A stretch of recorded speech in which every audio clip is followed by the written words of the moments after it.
Shalom, salam sejahtera bagi kita semua. Kembali lagi dalam renungan harian kita.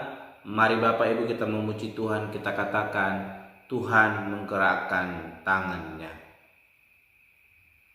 Saat berdoa, Tuhan bekerja, Tuhan menggerakkan tangannya. Doa melakukan yang tak mungkin bagiku. Doa membukakan tingkap langit bagiku. Tiada yang mustahil bagimu, tiada yang tak mungkin bagimu. Dulu, sekarang, sampai selama-lamanya, Tuhan Yesus berkuasa. Amin. Mari Bapak Ibu kita membuka Alkitab kita dari Injil Lukas pasal 11 ayat yang pertama sampai dengan yang ke-13. Demikianlah firman Tuhan dengan perikop hal berdoa. Pada suatu kali Yesus sedang berdoa di salah satu tempat. Ketika ia berhenti berdoa, berkatalah seorang dari murid-muridnya kepadanya, Tuhan, ajarlah kami berdoa sama seperti yang diajarkan Yohanes kepada murid-muridnya. Jawab Yesus kepada mereka, apabila kamu berdoa, katakanlah, Bapa, dikuduskanlah namamu, datanglah kerajaanmu, berikanlah kami setiap hari makanan kami yang secukupnya, dan ampunilah kami akan dosa kami, sebab kami pun mengampuni setiap orang yang bersalah kepada kami, dan janganlah membawa kami ke dalam pencobaan. Lalu katanya kepada mereka, jika seorang di antara kamu pada tengah malam pergi ke rumah seorang sahabatnya dan berkata kepadanya, Saudara, pinjamkanlah kepadaku 3 roti, sebab seorang sahabatku yang sedang berada dalam perjalanan singgah ke rumahku, dan aku tidak mempunyai apa-apa untuk dihidangkan kepadanya. Masakan ia yang di dalam rumah itu akan menjawab, Jangan mengganggu aku, pintu sudah tertutup dan aku serta anak-anakku sudah tidur. Aku tidak dapat bangun dan memberikannya kepada saudara. Aku berkata kepadamu, sekalipun ia tidak mau bangun dan memberikannya kepadanya karena orang itu adalah sahabatnya, namun karena sikapnya yang tidak malu itu, ia akan bangun juga dan memberikan kepadanya apa yang diperlukannya. Oleh karena itu aku berkata kepadamu, mintalah maka akan diberikan kepadamu, carilah maka kamu akan mendapat, ketoklah maka pintu akan dibukakan bagimu. Karena setiap orang yang meminta menerima, dan setiap orang yang mencari mendapat, dan setiap orang yang mengetok baginya pintu dibukakan. Bapa, manakah di antara kamu jika anaknya minta ikan daripadanya akan memberikan ular kepada anaknya itu ganti ikan? Atau jika ia minta telur akan memberikan kepadanya kalajengking? Jadi jika kamu yang jahat tahu memberi pemberian yang baik kepada anak-anakmu, apalagi Bapamu yang di sorga, ia akan memberikan Roh Kudus kepada mereka yang meminta kepadanya. Amin. Bapak Ibu saudara yang terkasih dalam nama Tuhan Yesus Kristus, kita kembali merenungkan firman Tuhan, dan pagi hari ini saya berikan tema bagi kita yaitu berdoalah. Berdoa merupakan suatu langkah yang sangat sederhana, namun memiliki dampak yang besar. Namun sayangnya tidak sedikit orang Kristen yang mengabaikan hal kecil ini, sehingga banyak orang percaya yang pesimis terhadap doa sehingga tidak mau berdoa. Bapak Ibu saudara terkasih, Yesus merespon permintaan para murid agar diajarkan berdoa dengan memberikan doa yang kita kenal sebagai doa Bapa kami. Sehingga melaluinya kita boleh belajar unsur-unsur mendasar dari doa yang benar. Kalau kita melihat di dalam pembacaan kita tadi, unsur yang pertama dalam doa yang benar adalah doa berisikan pujian kepada Allah Dan yang kedua, hal yang sering kita dengarkan, bahkan kita ungkapkan, namun kita kembali yang pertama tadi, bahwa doa berisikan pujian kepada Allah.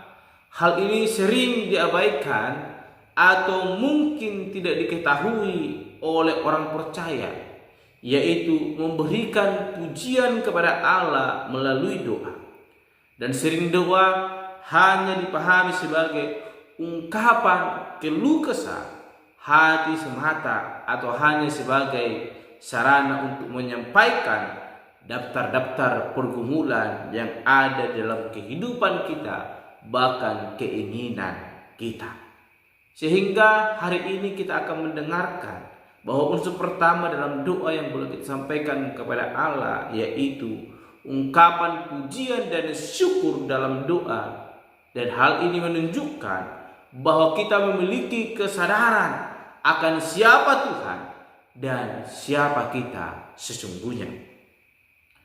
Itulah unsur pertama dalam doa. Dan yang kedua, yaitu doa juga berisikan permohonan. Dikatakan, berikanlah kami makanan kami yang secukupnya.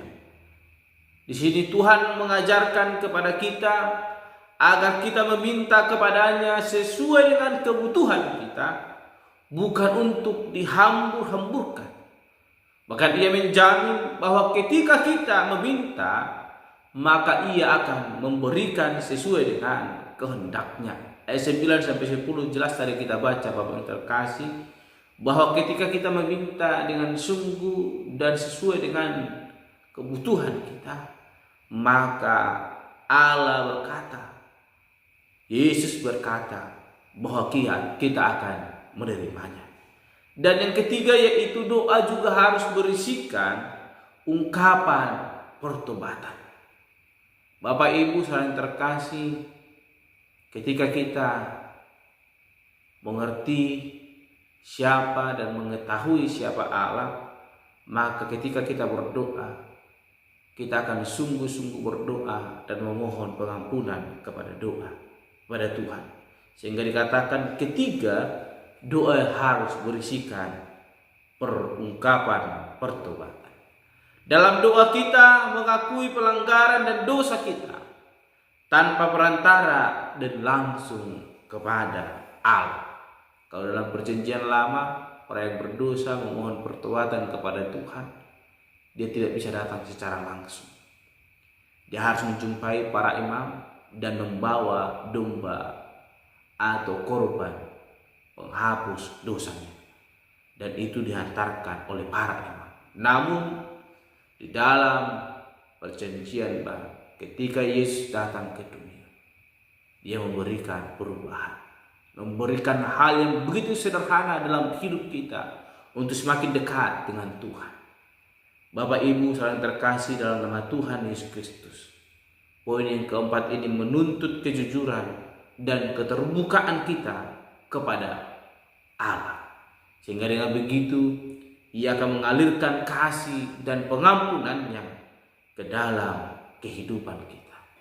Sehingga mari Bapak Ibu saudara terkasih dalam nama Tuhan Yesus Kristus, melalui unsur-unsur doa ini kita diajarkan supaya kita sungguh-sungguh berdoa kepada Tuhan tanpa mengurangi penghormatan kita kepada Allah. Tuhan mengajarkan kita untuk berdoa seperti sedang berdialog kepada sahabat kita, seperti kita memiliki kedekatan yang dekat dengan Allah, keakraban tanpa kecanggungan.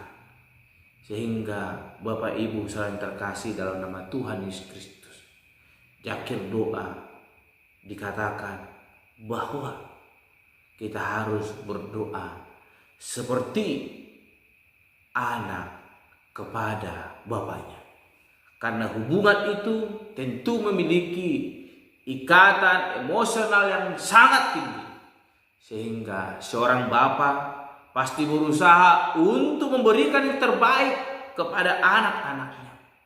Demikian pula dengan Allah, Bapa kita. tentu juga akan memberikan yang terbaik bagi kita anak-anaknya.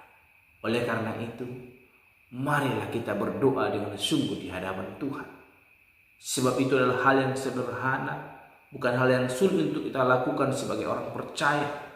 Tetaplah berdoa, maka Allah yang Maha mendengar akan mendengar seruan kita, akan mendengar pujian kita, akan mendengar pergumulan kita, dan Dia akan bekerja dan menjawab sesuai dengan kebutuhan kita di tengah-tengah kehidupan kita. Sehingga tetaplah berdoa, maka kita akan merasakan kasih karunia Tuhan. Dan ketika kita berdoa, kita akan menikmati dua itu, bahwa hubungan kita dekat dengan Tuhan sebagai anak dan Allah sebagai Bapa kita. Jangan pernah takut, milikilah hubungan yang baik dengan Allah dengan doa. Dengan tetap berdoa, maka kita akan seperti sahabat dengan Allah. Maka kita akan seperti anak dengan Bapa kepada Allah. Tetaplah berdoa dan nikmati kasih karunia Tuhan. Mari kita berdoa. Bapa Surgawi, kami kembali bersyukur untuk renungan hari ini yang mengingatkan bahkan mengajarkan kami terus berdoa di hadapan Tuhan. Terima kasih Bapa untuk firman Tuhan hari ini yang boleh meneguhkan hati dan iman kami, bahwa doa adalah hal yang sederhana, yang bukan hal yang rumit untuk kami lakukan. Dan dengan doa ini kami akan semakin dekat dengan Tuhan, berbicara seperti anak kepada Bapa. Tuhan mampukan kami sehingga kami memiliki hubungan yang akrab dengan Tuhan melalui doa-doa kami, dan kami boleh merasakan kasih karunia daripada Tuhan Allah.